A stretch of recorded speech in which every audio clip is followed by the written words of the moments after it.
নমস্কার সবাইকে, তিয়াস কিচেনে আপনাদের সবাইকে স্বাগত। আজ আমি আপনাদের শেখাবো কিভাবে ঘরে পাস্তা বানাতে হয়। এটি একটি সুস্বাদু এবং ঘরে তৈরি করলে এর স্বাদ দোকানের চেয়েও অনেক ভালো লাগে। তো বিশ্বাস করুন, এটা বানানো খুব সহজ। তো চলুন এটা শুরু করা যাক। প্রথমেই দেখতে পাচ্ছেন আমি পাস্তা বানানোর জন্য কী কী নিয়ে নিয়েছি। আমি সবজিগুলোকে প্রথমে কেটে একটি ট্রের মধ্যে রেখে দিয়েছি। গাজর, কড়াইশুঁটি, বিনস, ক্যাপসিকাম, বাঁধাকপি, পেঁয়াজ আর কাঁচা লঙ্কা আর টমেটো ছিল, সব আমি কেটে রেখে দিয়েছি। আর পাস্তাটা আগের থেকে আমি ভালো করে সেদ্ধ করে নিয়েছি। সেদ্ধ করে একটি আমি থালার মধ্যে রেখেছি যাতে জলটা ঝরে যায়। এবার প্রথমে আমি কি করব, দুটো ডিম নিয়ে নিয়েছি। তো ডিমটাকে একটি বাটির মধ্যে আমি ভেঙে নিয়ে নিলাম। তো এর মধ্যে আমি অল্প পরিমাণে নুন দিলাম। নুন দিয়ে ডিমটাকে আমি ফেটিয়ে নেবো ভালো করে।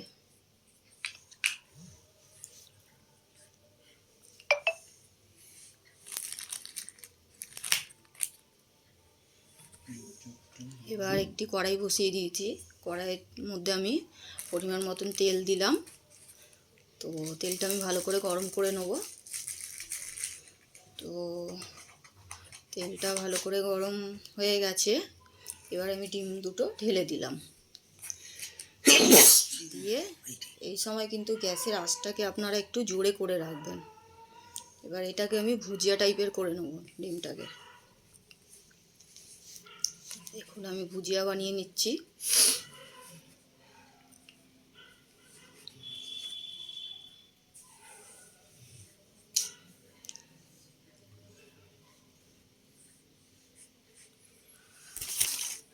তো এবার এটাকে আমি আলাদা করে একটি বাটির মধ্যে রেখে দেবো।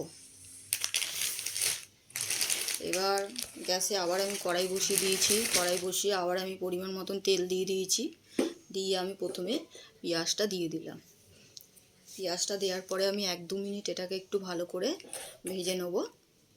তারপরে আমি অন্য সবজিগুলো দিচ্ছি। গাজর দিয়ে দিলাম, তারপরে ক্যাপসিকামটা দিলাম, তারপরে আমি কাঁচা লঙ্কা দিয়ে দিয়েছি।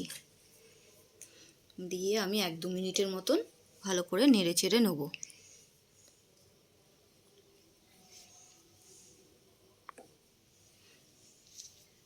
তো হয়ে গেছে। এবার আমি বিনসটাকে দিয়ে দিলাম। বিনস দিয়েও আমি সেম আবার 1-2 মিনিটের মতন ভালো করে নেড়ে চেড়ে নেব।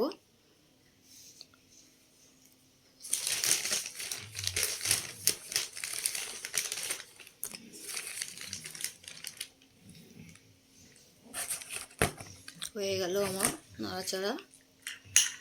এবারে আমি অন্য সবজি দেবো। বাঁধাকপি দিয়ে দিলাম,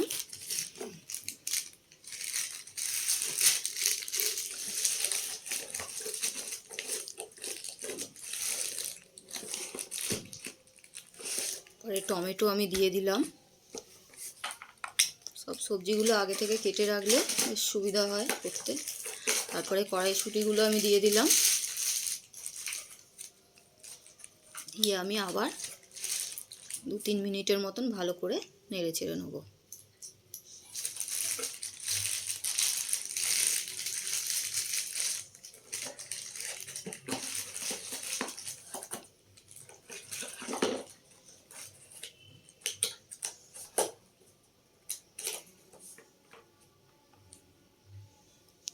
হয়ে গেল আমার নাড়াচাড়া। এরপরে আমি সামান্য পরিমাণে নুন দিয়ে দিলাম। নুনটা কিন্তু আগে থেকে দেবেন না, নুনটা কিন্তু এরকম পরেই দিতে হবে।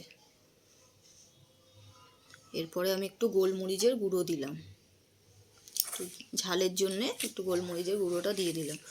দিয়ে আমি আবার একটু নেড়ে ছেড়ে নেব। এবার আমি এর মধ্যে কিছু সস অ্যাড করব। আমি সসগুলো দিয়ে দিচ্ছি পরপর। টমেটো সস, সয়া সস, আর গ্রিন চিলি সস, সব সসগুলো আমি দিয়ে দিলাম। দিয়েও আমি এটাকে আবার একটু নেড়ে চেড়ে নেব।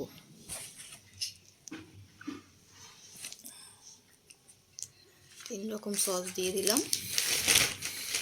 দিয়ে আমি নেড়ে চেড়ে নিয়েছি, আবার 2-3 মিনিটের মতন ভালো করে নেড়ে চেড়ে নিয়েছি।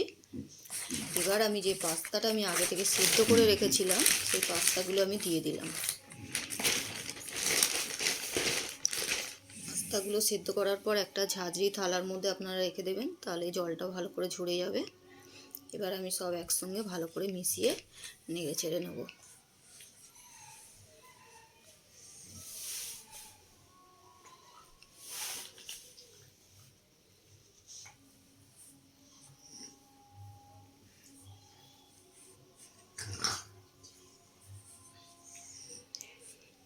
মোটামুটি আমার পাস্তা রেডি হয়ে গেছে।